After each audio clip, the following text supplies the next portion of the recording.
Sama gue Vero di segmen review Arsenal. Kali gue pengen review Arsenal lawan Sevilla yang skornya 2-0, yang dimana akhirnya Saka yang kita kenal akhirnya kembali. Dan mengapa laga ini penting buat beberapa laga selanjutnya sebelum melawan Liverpool di akhir Desember nanti.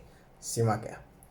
Oke, pertama sepanjang babak 90 menit sebenarnya cenderung bentuk permainannya, dalam artian kondisi permainannya ya, gue bilangnya kondisi permainannya aja lah. Kondisi permainan cukup sama, yakni Sevilla nggak bisa ngapa-ngapain, create chance saja nggak tahu, bingung dan sebagainya. Sedangkan Arsenal kuat mengurung sangat-sangat bisa mengurung dari awal, dan bahkan Arsenal beberapa kali sering merecoki ya, ngerusak sekali kotak penaltinya Sevilla gitu. Cuman mungkin di babak kedua itu Sevilla agak lebih berani lagi buat keluar sedikit ya, sehingga terjadi kan counter golnya kedua itu dari counter Arsenal setelah Sevilla memutuskan buat agak lebih maju ke depan.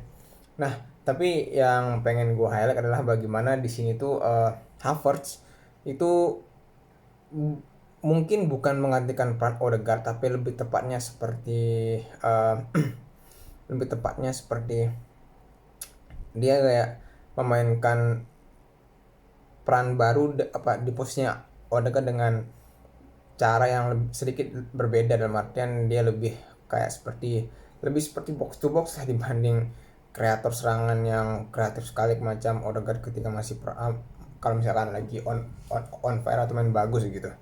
Nah, apalagi yang pengen gue highlight adalah bagaimana Jorginho is one of pelapis DM Arsenal ya, yang menurut gue tuh bagus ya, asli yang menurut gue tuh bagus.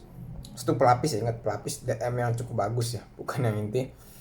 Yang selama dia nggak kena, maksudnya dia nggak ngelawan tim-tim dengan tipe pressing canggih macam City atau mungkin MU lah ya, City MU mungkin atau Liverpool, maupun juga ngelawan tim-tim yang agak ngototan modelnya kayak Chelsea, Newcastle, itu dia masih bisa berbicara banyak lah.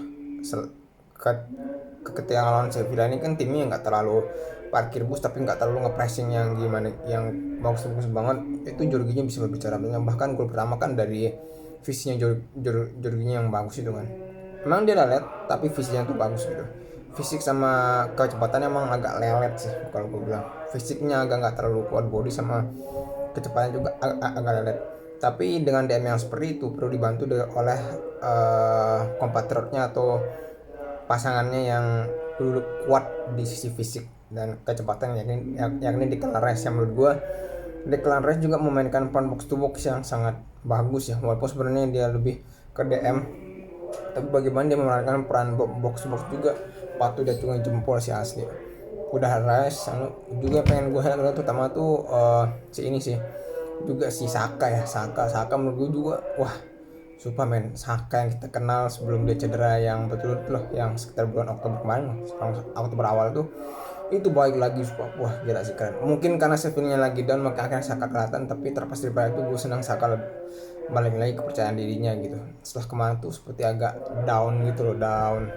Karena Saka yang kita kenal walaupun mungkin bukan yang level permainan itu 8, kasarnya 9 sampai 10 gitu, tapi ya itu konsisten di 7,5 gitu. Itu Saka yang kita kenal gitu, cukup konsisten. Salah satu pemain menurut gue underrated yang cukup konsisten ya di levelnya gitu.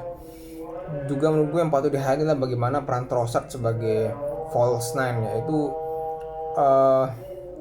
iya sih, setidaknya Om Arteta tidak terlalu mengagungkan si anak emasnya lah, si Nketiah gitu kan, anak emasnya. Walaupun tetap kita patut berterima kasih lah, beberapa kali di NKT itu juga berkontribusi kalau misalkan dimainkan. That's what Arsenal have to do gitu loh, setiap permainan perlu berkontribusi. Tapi di dalam suatu sikon ya kita nggak bisa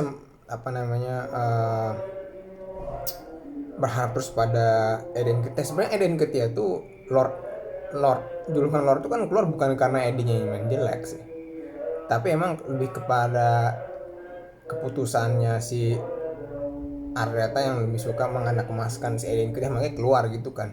Karena kita tahu Eden Ketia itu tetap berkontribusi yang, tapi emang levelnya seperti itu gitu. Itu yang memang kita permasalahkan kan.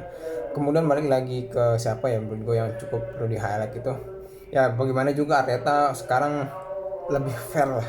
Kedepannya gue liat Arteta makin ada titik terang dalam hal line up ya. Dia tidak lagi terlalu menganak-emaskan beberapa pemain yang lainnya yang kayak misalkan Zini main jelek terus tetap dimainkan, terus Eddie Nketiah mentang-mentang baru main bagus match sebelumnya langsung dimainkan lagi terus jelek terus nggak diganti 90 menit. Menurut gue kedepannya Arteta makin lebih bagus lagi karena dalam hal line up ya, betul line up atau in game manajemennya semakin lebih bagus, dan ya gue berharap seperti itulah ya, biar dia biar Arsenal tetap stay in highest they can gitu. Oke, itu aja dari gue and see you in the next videos.